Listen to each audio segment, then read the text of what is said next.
Hi, I'm Steve Hines and welcome to Peak 15 Fitness YouTube channel. Today I just want to spend a couple of moments talking to you about the classification of carbohydrates. Now, carbohydrates used to be classified as either simple or complex, and that's perhaps a bit too simple, as a lot of the complex carbs that we were advised to eat, such as breads and potatoes and pasta, actually raise our blood sugar and release their sugars very quickly into our bloodstream and can contribute to being overweight. So researchers came up with the glycemic index.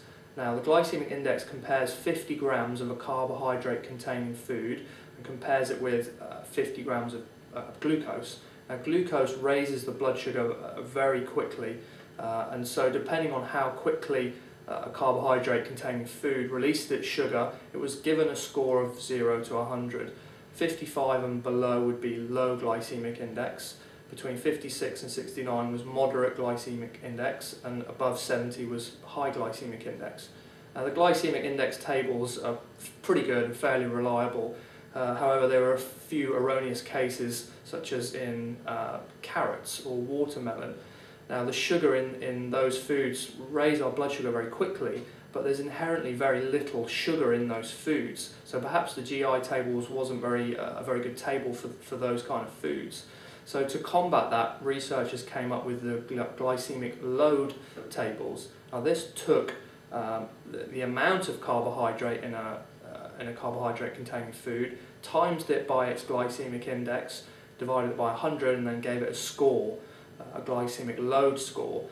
Anything 10 and below on the glycemic load is low, anything from 11 to 19 is moderate, and anything above 20 is high glycemic load. And then finally, researchers came up with insulin load tables. Now, this looked at how quickly foods raised our blood insulin. And we know that carbohydrates raise our insulin, but we also found out that proteins raise our blood insulin, and that highly processed foods containing processed carbs, sugars, processed fats actually raise our insulin levels extremely high, extremely quickly, and are very unhealthy. So if you want to see these tables, you can go to my website, www.peakxvfitness.com, and on the website there's a description of all the tables and a list of all the foods and their corresponding scores. But what this really tells us is that if you eat foods that are low, mostly low and sometimes moderate on the glycemic load score, you're going to control your insulin extremely well. Without poorly controlled insulin, it's extremely difficult to put on body fat and to get fat.